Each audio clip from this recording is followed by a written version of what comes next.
Resumo da novela O Rico e Lázaro do dia 7 de abril. Inscreva-se no canal e deixe o seu like para apoiar o canal. Abednego conta que deixou Naomi no acampamento dos escravos. Mesaque brinca que ele quer dizer sua futura esposa e Abednego confirma. Sadraque pergunta se não seria melhor falar logo com o rei, mas Abednego diz que ele e os outros estão entretidos com o espetáculo na sala do trono. Mesaque se pergunta se Daniel tomará coragem dessa vez e Sadraque diz que se ele ainda não voltou, há chances disso acontecer. Abednego imagina os quatro casando no mesmo dia, e Mesaque acha que seria maravilhoso. Sadraque deseja que Deus permita isso. Enquanto Daniel e Lia passeiam, ele comenta sobre a bela noite. Lia compartilha um sonho e pergunta se Daniel sente saudades de Jerusalém. Ele responde que sim, mas que a cidade precisa ser livre da idolatria. Daniel fala sobre o longo período de cativeiro e diz que talvez não viva para ver Jerusalém livre, mas seus filhos verão.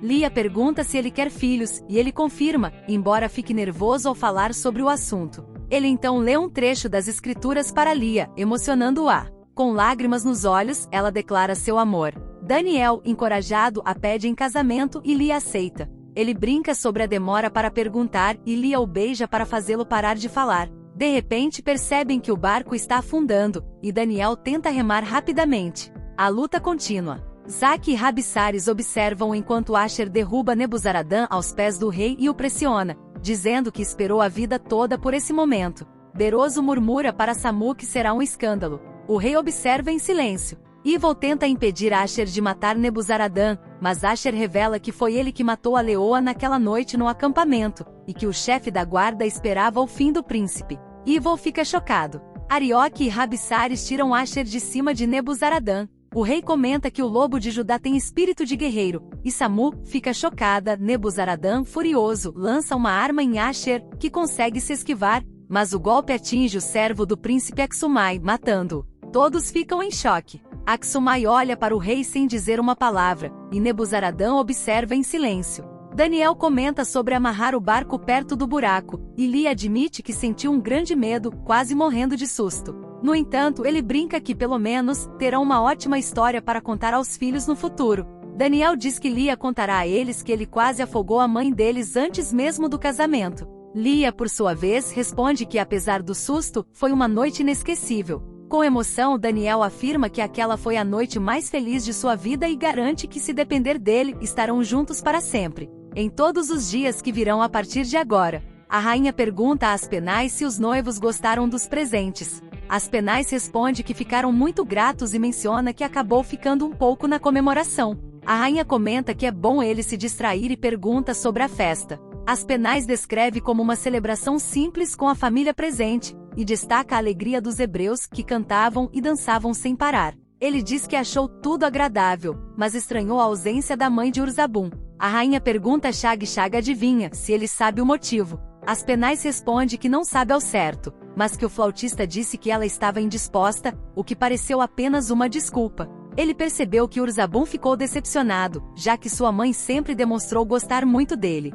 Ravina percebe que seu genro está abalado e pede a Zadok que converse com ele. Zadok pergunta se Urzabum está preocupado, e ele admite que estava brigado com a mãe e sente que foi duro demais. Zadok explica que se for uma doença, a cura depende da própria pessoa aceitar ajuda, e ele não deve se culpar. Urzabum diz que entende, mas se sente impotente. Zadok lembra que somente Deus pode fortalecer e ajudar em qualquer batalha, inclusive contra vícios. Urzabum questiona se poderia aceitar o Deus hebreu por sua mãe. Zadok responde que essa escolha cabe a ela, mas ele pode aceitá-lo por si mesmo e orar. Urzabum revela que sempre se identificou com os deuses de pedra, mas desde que ouviu falar sobre o Deus hebreu, sente curiosidade. Ele acha fascinante como esse Deus não tem forma, mas ao mesmo tempo parece tão grandioso.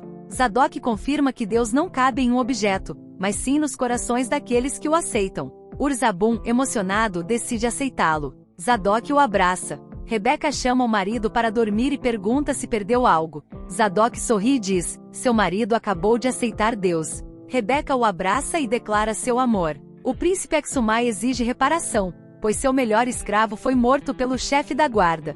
Beroso esclarece que a Babilônia deve oferecer outro homem como substituto. O rei, lamentando a perda, permite que Axumai escolha qualquer escravo de seu domínio. O príncipe então exige o lobo de Judá. Nebuzaradã protesta, dizendo que o hebreu deve morrer por ter ameaçado sua vida. Axumai retruca que Nebuzaradã matou seu amigo mais leal. O rei decide. Asher agora pertence ao príncipe Axumai e ordena que Beroso prepare os documentos. Asher, ferido, cai. O príncipe diz que ele precisa de cuidados. Nebuzaradã se aproxima e, fingindo se despedir, sussurra: leve esse segredo para o túmulo. Não fui eu quem matou seu pai. Foi seu amigo Zaque. Asher olha para ele, atordoado. Zaque chega, tenta acalmá-lo, mas Asher desmaia.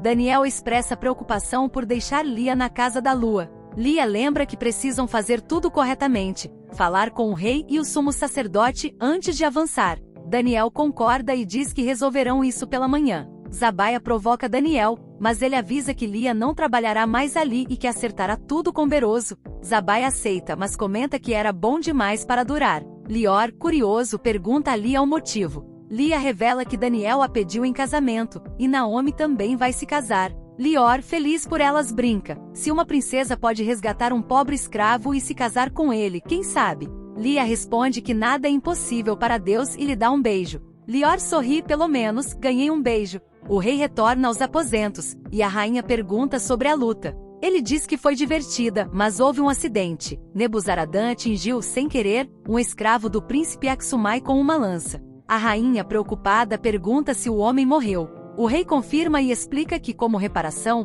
foi obrigado a ceder um escravo em troca, o lobo de Judá. Indignada, a rainha exclama: meu jardineiro, eu sabia que essa ideia de luta daria errado.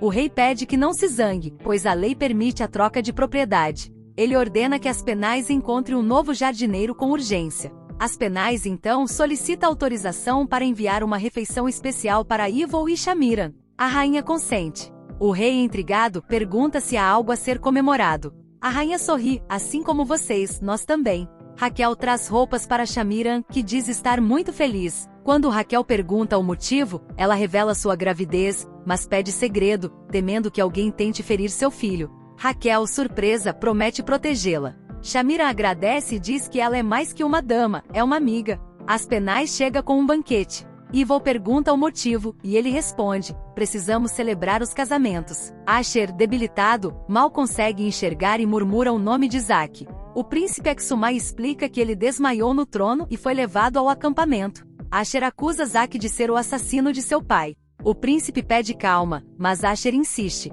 Nebuzaradã não teria motivo para mentir. O príncipe suspeita de envenenamento e proíbe Asher de sair até se recuperar. Amanhã, deixarão a Babilônia. Asher desmaia novamente. O príncipe decreta: agora você é meu escravo. Deve obedecer. Ordena aos guardas que o mantenham no acampamento. Asher fica confuso. Se você gostou do vídeo, não esqueça de ativar o sininho das notificações para receber o aviso de novos vídeos. Obrigado.